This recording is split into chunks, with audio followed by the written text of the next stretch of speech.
வணக்கம். வாழ்க வளமுடன்.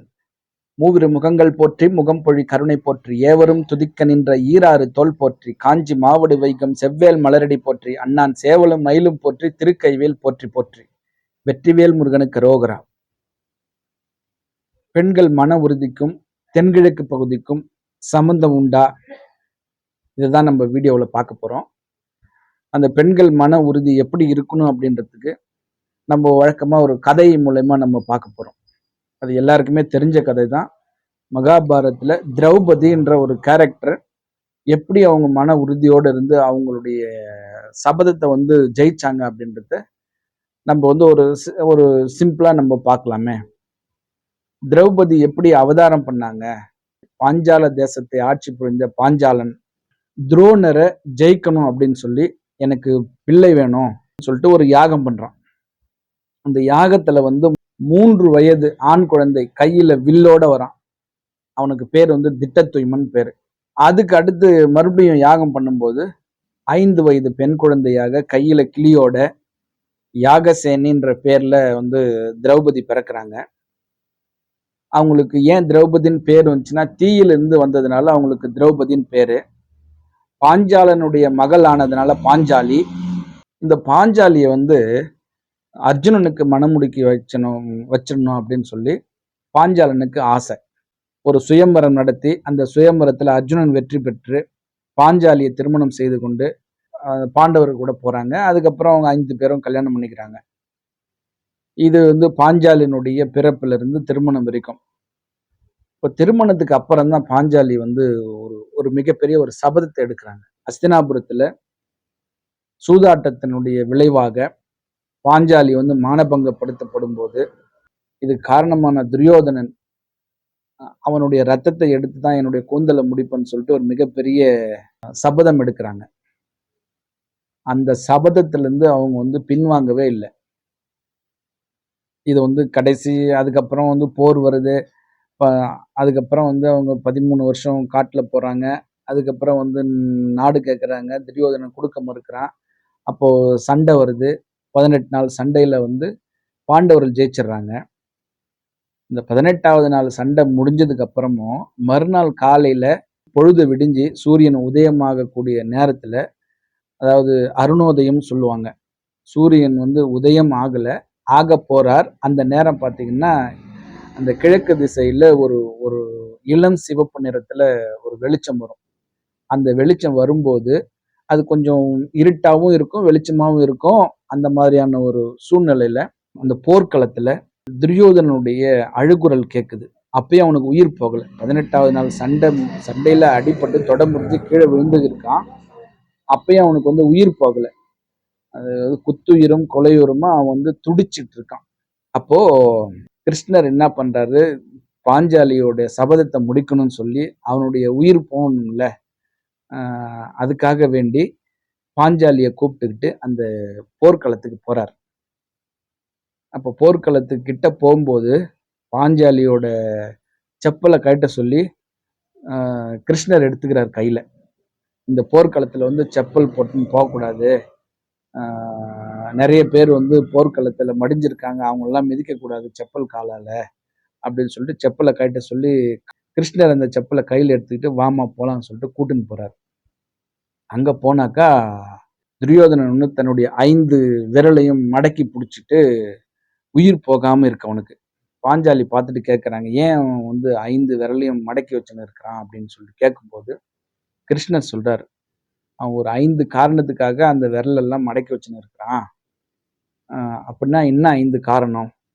இந்த 5ம் நம்ம செய்யாததுனால தான் நம்ம இந்த 18 நாள் சண்டையில தோத்து போயிட்டோம் அப்படின்னு சொல்லிட்டு 5 விரலை மடக்கி வச்சுன்னுக்கிறான். கர்ணன் அந்த நாகாஸ்திரத்தை ஒரு முறைக்கு மேல அவன் பிரயோகப்படுத்தல. திரும்ப அவன் போட்டிருந்தான்னா, 2வது தரம் போட்டிருந்தான்னா அர்ஜுனனை கொன்னு இருப்பேன், நான் இந்த சண்டையில ஜெயிச்சிருப்பேன்னு சொல்லிட்டு ஒரு காரணத்துக்காக ஒரு விரலை மடக்கின்னு இருக்கிறான். 2வது, அந்த 18வது நாள் சண்டையில துரியோதனன் இந்த சபர்பஞ்சம் மடுக்கரையில போயிட்டு ஜபம் பண்ணுவான். அப்படி ஜபம் பண்ணும்போது அந்த அவனுடைய சேனைகள்லாம் உயிர் வரும். இந்த ஜெபத்த நான் முதல் நாளே பண்ணியிருந்தேன்னா, நான் ஜெயிச்சிருப்பேன். அந்த மந்திரம் வந்து அவனுக்கு ஞாபகம் வரல. அந்த மந்திரம் வந்து முதல் நாளே எனக்கு ஞாபகம் வந்தா, என்னுடைய படையெல்லாம் அப்படியே இருந்திருக்கும். நான் அந்த மந்திரத்த சொல்லி என்னுடைய படைகள்லாம் திரும்ப திரும்ப உயிர் பெற்று, நானே ஜெயிச்சிருப்பேன் அப்படின்னு நினைக்கிறான். 3வது காரணம் என்னன்னா, இந்த துரோணருடைய பையன் அஸ்வத்தாமனுக்கு வந்து சேனாதிபதி பட்டமே குடுக்கல. இந்த 18 நாள் சண்டையிலயும் அஸ்வத்தாமன துரியோதன சேனாதிபதி ஆக்கல. அதுக்கு என்ன ஒரு காரணம் நம்ம இன்னொரு வீடியோல பார்க்கலாம். அது ரொம்ப சுவாரஸ்யமா இருக்கும்.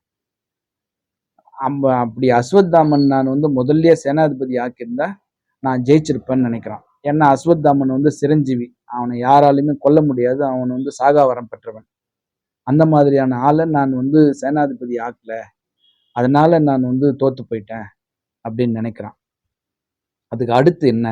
சகாதேவன் கிட்ட போயிட்டு 18 நாள் சண்டையிலயும் நானே ஜெயிக்கணும்னு சொல்லிட்டு ஒரு ஜோதிட குறிப்பு கேட்கும்போது சகாதேவன் சொல்றான், 32 லட்சணங்கள் பொருந்திய ஒரு மனிதரை நீ காளிக்கு அமாவாசை அன்னைக்கு நரபலி கொடுத்தா நீ ஜெயிக்கலான்னு சொல்லிட்டு சகாதேவன் சொன்னான்.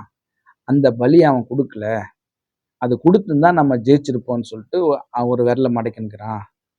ஓகே. அதுக்கப்புறம் இன்னொரு விஷயம் என்ன அப்படின்னா, அவங்களுடைய சித்தப்பா இந்த விதுரன் வந்து கிருஷ்ணர் தூதும் போது விதுரனை வந்து துரியோதனன் வந்து அவதூறா பேசுனதுனால அவர் கோவப்பட்டு தன்னுடைய வில்ல வந்து உடைச்சு போட்டுறாரு. இந்த வில் வந்து இவனுக்கு பயன்படக்கூடாது அப்படின்னு. அந்த வில் அவர் உடைக்காம இருந்து அவரு 18 நாள் இந்த சண்டையில அவர் வந்து பங்கு பெற்றிருந்தா நான் ஜெயிச்சிருப்பேன்னு சொல்லிட்டு நினைக்கிறான். அதாவது அது அழகா ஒரு பாடல் இருக்கும். அரவின் மருகனையும் அன்பின் ஜெபமும் பரிமுகனார் சேனாபதியும் முந்தாபலியும் உரன் விதுரன் வில்லும் இந்தப்படி செய்யாததினால் சாய்ந்தோம் சகதியில் என வண்ணவர் ஐந்தும் மடக்கி அப்படின்னு அந்த பாட்டு வரும். அந்த 5 விரலும் மடக்கி வச்சதுக்கு காரணம். சரி, இதெல்லாம் வந்து அவன் செஞ்சிருந்தா அவன் ஜெயிச்சிருப்பானா அப்படின்னு திரௌபதி கேட்கும்போது, இல்ல, அதுக்கெல்லாம் நான் மாற்று ஏற்பாடு நான் வச்சிருக்கிறேன். கிருஷ்ணர் சொன்ன உடனே, ஓஹோ இதெல்லாம் பயனில்ல பழகுது அப்படின்னு சொல்லிட்டு அவர் ஒவ்வொரு காரணத்தையா சொல்லின்னு வருவார். ஒவ்வொரு விரலையும் அப்பதான் விடுவான். அப்படி விடும்போது இந்த 5வது விரல விட்ட உடனே அவனுடைய உயிர் போகுது. அப்ப மறுநாள் வந்து சூரிய உதயம் ஆகுது. அந்த 18 நாள் சண்டையில கடைசி நாள் வந்து மறுநாள் விடிய காலையில தான் துரியோதனுடைய உயிர் போகுது. அதுக்கப்புறம் அந்த திரௌபதியினுடைய சபதம் வந்து நிறைவேறி அவங்க அந்த ரத்தத்தெல்லாம் எடுத்து துரியோதனுடைய ரத்தத்தெல்லாம் எடுத்து தன்னுடைய கூந்தல்ல தடவி அவங்க அந்த சபதத்தை முடிச்சுக்கிறாங்க. அப்போ ஒவ்வொரு பெண்களும் வந்து இந்த மாதிரியான மன வைராக்கியம் இருக்கணும் அப்படின்னா, உங்க வீட்டுல வந்து தென்கிழக்கு பகுதி ஒரு பர்ஃபெக்ட்டான அமைப்பு இருக்கும்போது, அந்த வீட்டுல இருக்கக்கூடிய பெண்களுக்கு மன உறுதி நிச்சயமா இருக்கும். அப்ப நீங்களும் அந்த மன உறுதியோட இருந்து உங்களுடைய சபதத்துல உங்களுடைய வாழ்க்கையில ஜெயிக்கணும் அப்படின்னா, உங்க வீட்டோட தென்கிழக்கு பகுதிய ஒரு வாஸ்து பலம் பொருந்திய பகுதியா நீங்க மாத்திக்கங்க. நிச்சயமா உங்களுக்கும் அந்த வெற்றி கிடைக்கும். மீண்டும் ஒரு அற்புதமான தகவலோடு சந்திக்கின்றேன். ஆறிரு தடந்தோள் வாழ்க, ஆறு முகம் வாழ்க, வெற்பை கூறுசெய் தனிவேல் வாழ்க, குக்குடம் வாழ்க, செவ்வேளேறிய மஞ்சை வாழ்க, யானைத்தன் அணங்கு வாழ்க, மாறிலா வள்ளி வாழ்க, வாழ்க சீர் அடியாரெல்லாம், வெற்றிவேல் முருகனுக்கு அரோகரா. வணக்கம். வாழ்க வளமுடன். எல்லாம் செயல்கூடும்.